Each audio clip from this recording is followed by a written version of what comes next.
দীর্ঘ অপেক্ষার পর ভোলার লালমোহনে জালে ধরা পড়ছে আগের চেয়ে বেশি ইলিশ।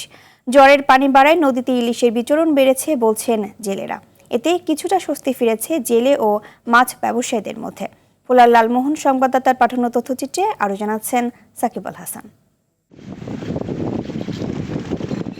ভোলার লালমোহনে জেলেদের জালে ধরা পড়ছে আশানুরূপ রূপালী ইলিশ।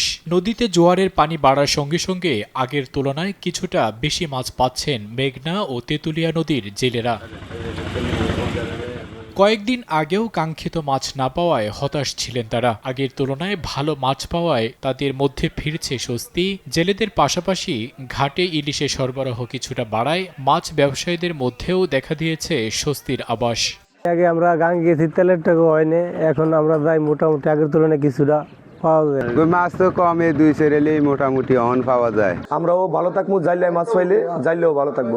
অমাবস্যার জোয়ারে নদীতে পানি বাড়ায় সামুদ্রিক ইলিশ নদীতে প্রবেশের সুযোগ পাচ্ছে বলছেন এই মৎস্য কর্মকর্তা।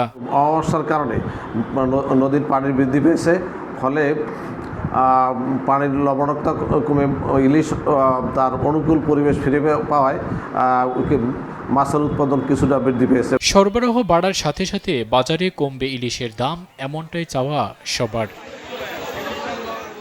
সাকিব আল হাসান, RTV।